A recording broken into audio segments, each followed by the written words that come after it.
کسب دانش ثواب داره نه؟ خب ثواب زیاده برای کسب دانش کیها میگیرن؟ طبعا کسایی که مسائل چی را میخوانن؟ شرعی را میخوانن. او بیچارهایی که مسائل غیر شرعی را میخوانن چی؟ اونا ثواب نمیگیرن؟ موارد میشه. خب موارد میشه. در حالت اصلی علوم شرعی طبعا فضیلتش بسیار واضح و آشکار است، اما به نسبت یک وضعیت خاصه و شرایط خاصه، یک نفری که یک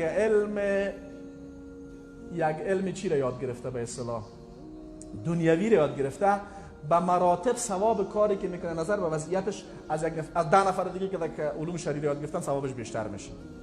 مثل چی واره؟ مثل 2 نفر میگه 2 عالم در یک کشتی روان بودن، یکی عالم نحو بود، دیگه یک عالم چی بود؟ خود یک آدم عادی غالبا بوده باشه.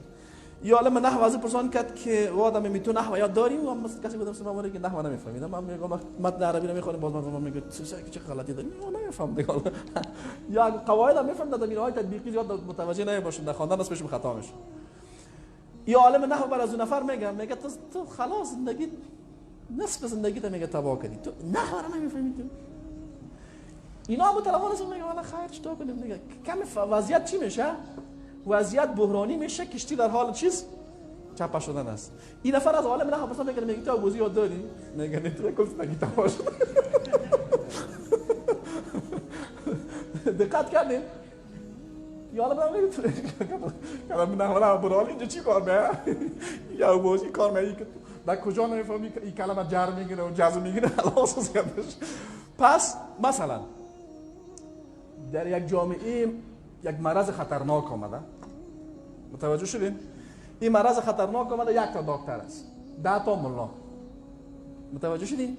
کار اینمی یک دکتر بر تداوی اونمو جامعه از کاری ملا کرده به صورت فردی چیز مهمتر. بفهمه؟ ایگه پارو نگم نگین این نفر آمده چی گفته رو میفهمم. این بخش از اینکه ما با تشویق به علوم دینی کنه چی نه، منظور گپم فهم دقیق شریعت الله هست. توجه شده؟ ما از این ولسوالی ما 2 چیز یاد داریم، یکی دکتر یکی ملا. قضیه یاد داریم فلانی دکتر فلانی زیادش نجدوی تخلص میکنن. ما زادگاه ولسوالی نجراب است، کاپیسا ولایت کاپیسا. یک زیادش تخلص هم نمیکنن، دکتر زیاد داریم، ملا هم زیاد داریم. متوجه شدید؟ حالا این ما خو الحمدلله زیاد داریم. اون جاهایی که مثلا مردم ملا زیاد دارن، دکتر ندارن. برای از اینها دکتر داشتن، مثلا یک نفر اول میخوای، مثلا شما در یک منطقه هستین، مثلا اگه شما 2 نفر در منطقه دان ملا خیلی زیاد است، دکتر نداریم. تو وقتی میخوای یک علم حاصل بکنی باید کدامش ترجیح بدی؟ علم طب ترجیح بدی. و همین کار شرعی است. بفهمید؟ همین کاری کی باید علم طب بر اساس نیاز جامعه خود ترجیح بده، این کار خلاف شریعت، همین کارش ثواب است. همین کارش انجام اولویت است در دین. میفهمین گپ مرا نه؟ در یک جای دیگه ای که با دکتر هم خیلی زیاد باشه، یک تا ملا پیدا نمیشه که بعدم جنازه بخونه، در اونجا باز چیز دانش شرعی بسیار مهم.